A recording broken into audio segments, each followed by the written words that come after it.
In very good restaurants, even something as seemingly ordinary as a piece of grilled fish has secrets going on that deliver surprising and mysteriously magical flavors.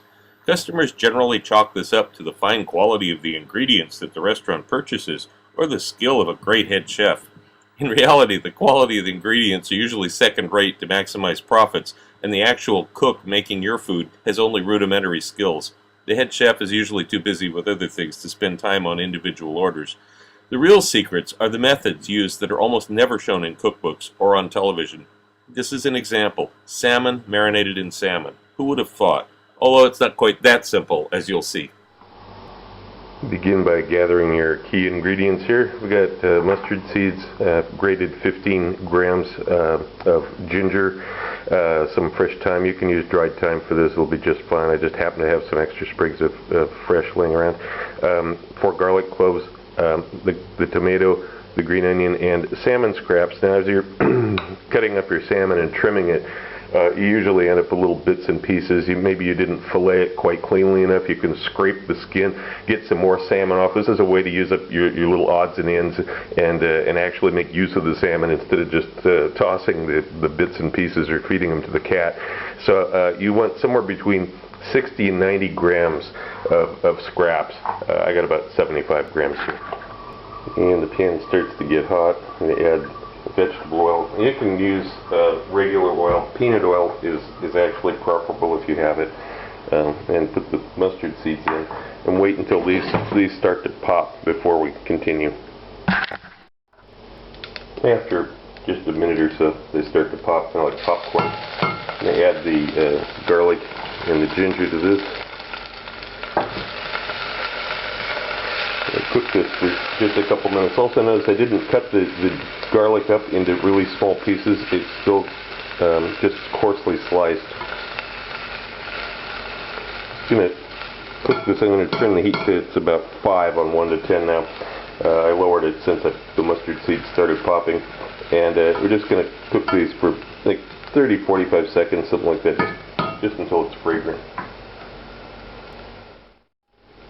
Okay, next I'm going to add the tomato, and this will help deglaze the pan a little bit too. The moisture from the tomato will pick up the ginger that's starting to stick to the bottom.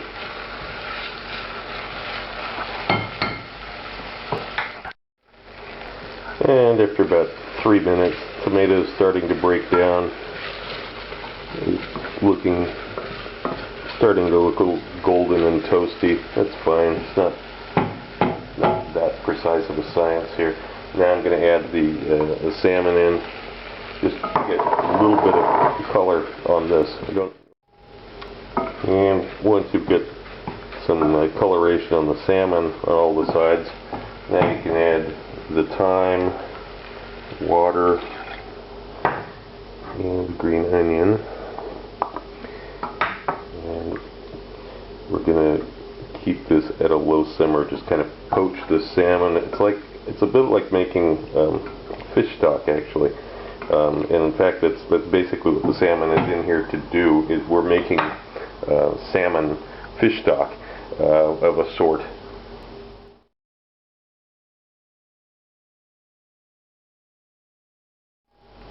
Just to show you, this is what it looks like after 10 minutes. Still a lot of liquid in there. Go about 5 more minutes and we'll add the peppercorns. And after about 5 more minutes, I'm going to add a few of these, about half a teaspoon of Sichuan peppercorns to this. If you don't have Sichuan peppercorns, you can put a few black peppercorns in. The Sichuan have their own unique flavor profile. The reason that I'm adding these late in is I want to retain that freshness, those flowery notes that are in Sichuan peppercorns.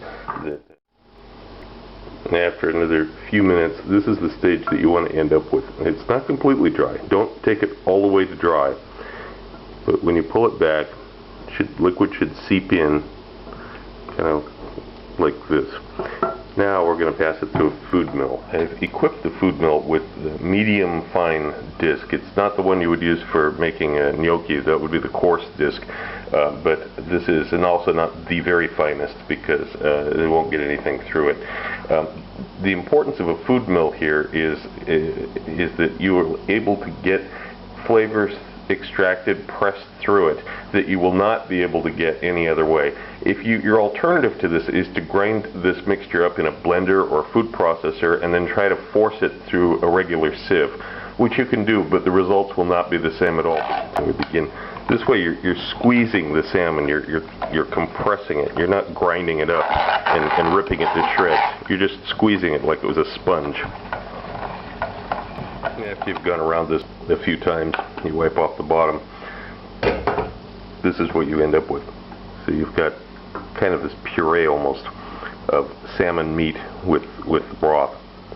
You're not going to get this through a sieve. You're not going to grind it up and get this through a sieve.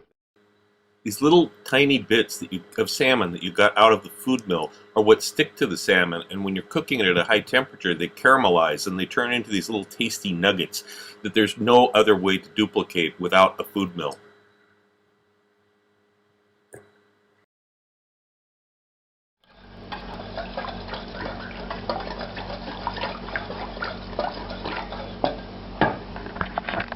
And when it's time to begin marinating the salmon, do not cut your salmon too thin. Otherwise, the outside will not have a chance to get that nice crust on it before the inside is overcooked. So I'm just going to take some of this marinade now.